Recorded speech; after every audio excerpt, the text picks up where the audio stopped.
Laingak ama leirabadi state adu da leiba lengak aduna state ki subject haibadi state laingak na tawudaba chakot thorangi thabak yauna law and order gi phibam amadi tawgudaba amadi tawroidaba thabak sing adu ningthina khangbudu natana laingak ta India gi constitution na piriba chana kangul amadi shakti sing adu ningthina khanggadabani amadi ngakna chatgadabani Manipur da tholiba sai ahum mapung phajilaklab irang asina maram oiraga state asigi law and order gi phibam haingai litana sokchilakpadagi Lairamba BJP lenga adusu muthatlaba matungda state asi governor Ajoy Kumar Balana lenga ki sakti pumba pasinduna president rule sahi amrum thamki adubu state ki law and order gi phibam kharkhak phagalaktuna center na state asi da BJP asi hingnabagi pandamda haujuk anuba lenga am leire anuba lenga asi hek simlakpa matamda lenga asi ki chief minister Yumnam Khemchan yauna minister manga khak osak lauki anuba lenga asi hek lakpaga state asida laibi issue sing si karam makhai di rosin ngamlagani haibi thajaba lamdam sigi miam da lainaki lainga asigi chief minister Yumnam Khemchan sing hasu wazaw na mang tharaga miam da wazaw ka ngangki miam na siing di wazaw sing edu thabak te hekta onthop ngamlagani haibi thajaba lainaki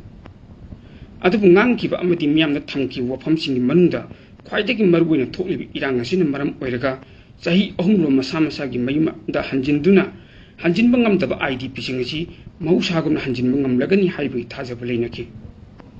adubu punam aduna thairam laba matungda laingak asina phiyum chuchilak laba state asigi lambi matek karakak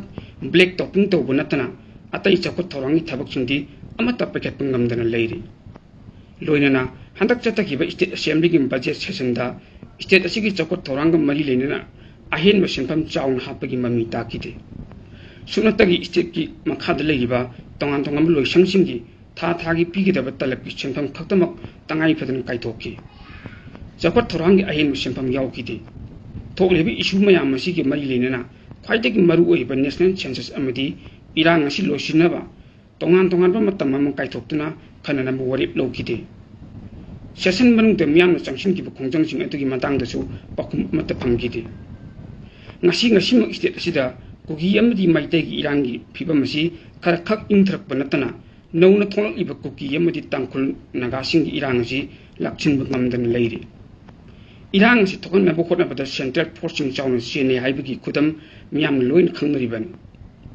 masim maruin state sida tholiba hinsa kudimak center gi khut yaurabra haibagi wahang asini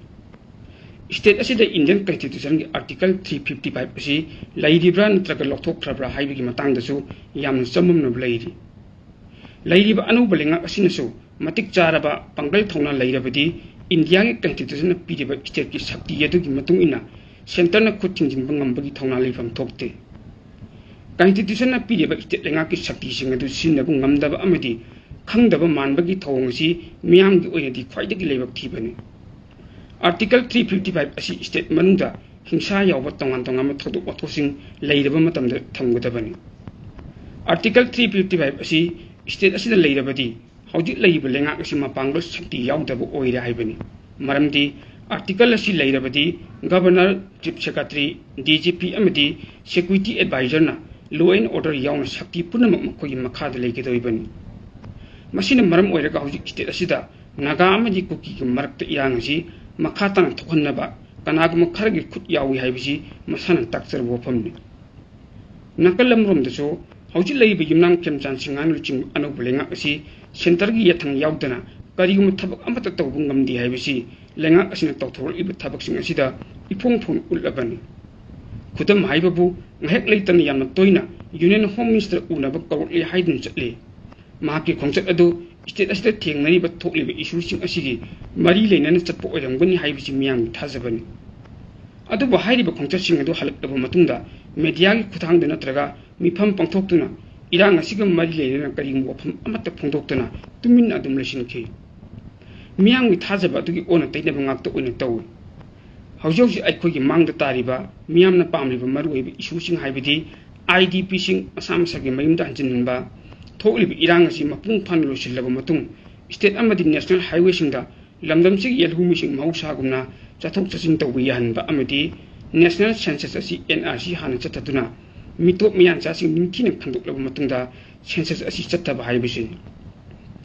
Lenga kasi hek semla pamatam da lay isu sing asi lo shinbak ngamlada boy haibagi mayam da thazab leinaki adu ba hosi lay ba white kem chan lu sing lenga asi da lay ba miyang wi thazab sing adu ki ona taina ba ngak ta uri lenga asi ne miyang wi kai thabak to yi haibisi khang ngamde lenga asu haidokte khwaida ki maru bi isu sing man da am oiba national census ka mali leinana matam khara yethuk esin de torpa adu gi marimgi hojik census ki mayokta tongan tongan ma CSO sing mahido lupsing yauna miyam na akan momong da khungtung lipton changsin nariban miyam gi khungjang sing adu hojik chathaiba parliament session phawbuda yauraban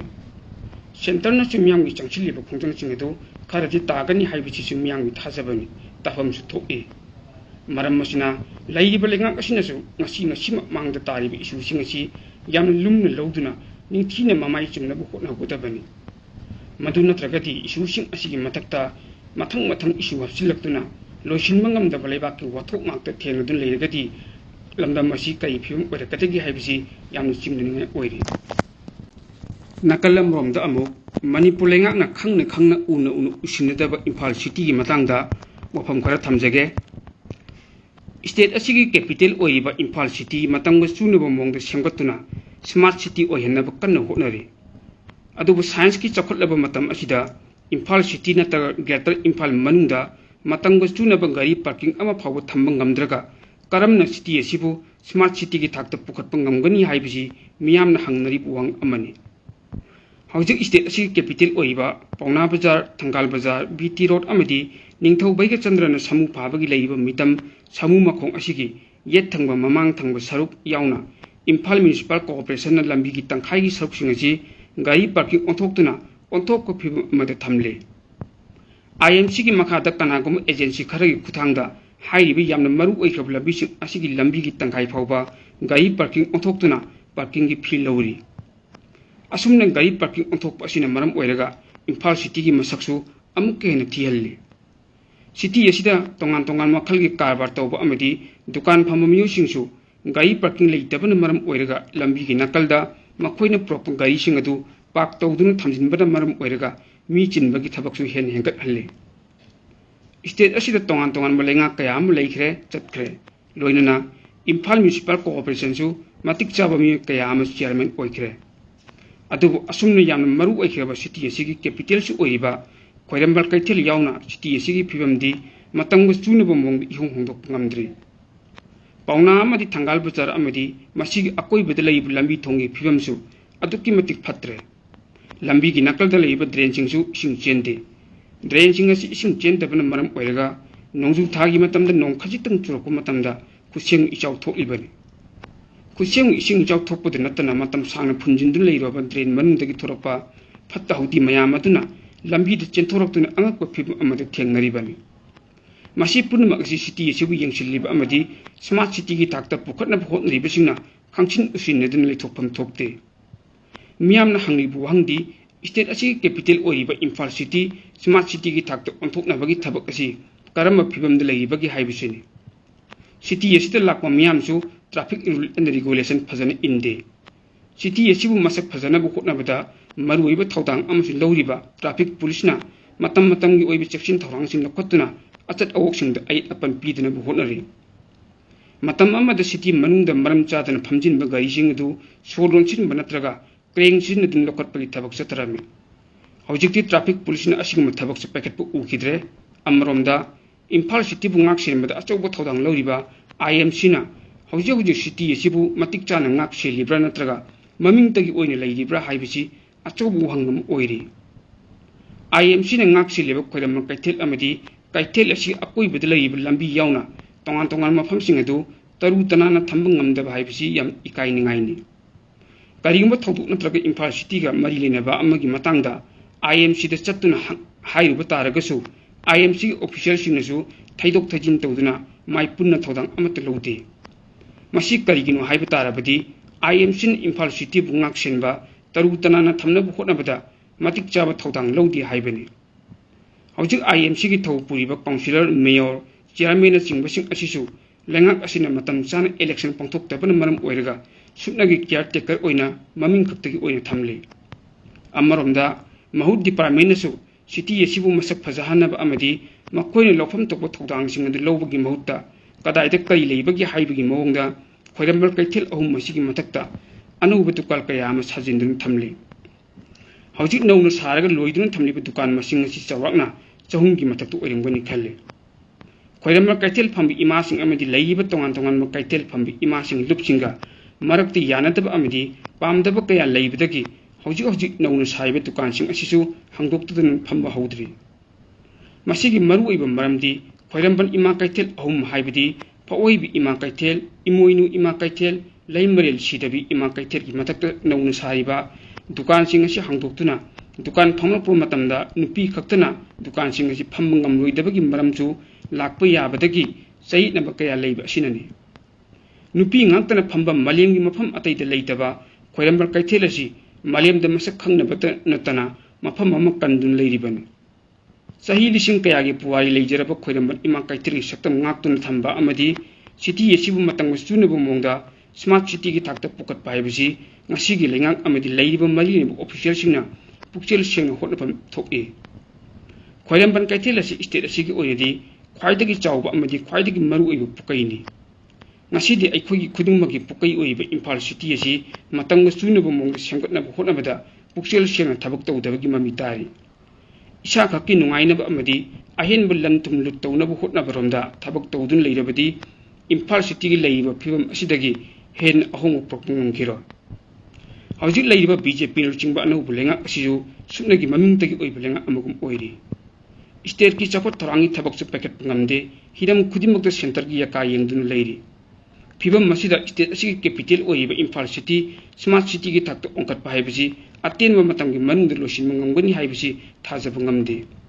punamak asi yenglaga Imphal city bu smart city gi thakta pukat paibasi luchingwasingna thamoi sen hotnadragadi mai papungam kiro haibisi miyang thajabani. First of all, the EPAC TV News welcomes. The EPAC Group of News was set up on 7th July 2017 as a news networking body. Under the aegis of EPAC Group of News, one news networking YouTube channel and Facebook page called EPAC TV News has been set up in the year 2021. It is providing news throughout the world day and night. Saidur Maibam is the managing director cum editor of the EPAC TV News. He is young and talented journalist of Manipur. Under his guidance, news updates are being disseminated all over the world. Both YouTube channel and Facebook page of the EPAC TV News becomes a successful news channel. It is due the full cooperation of the people. The news channel seeks support of the people. People may subscribe, like, share, and follow it, so that it can serve the people further. The EPAC TV News. Once again, thanks the supporters.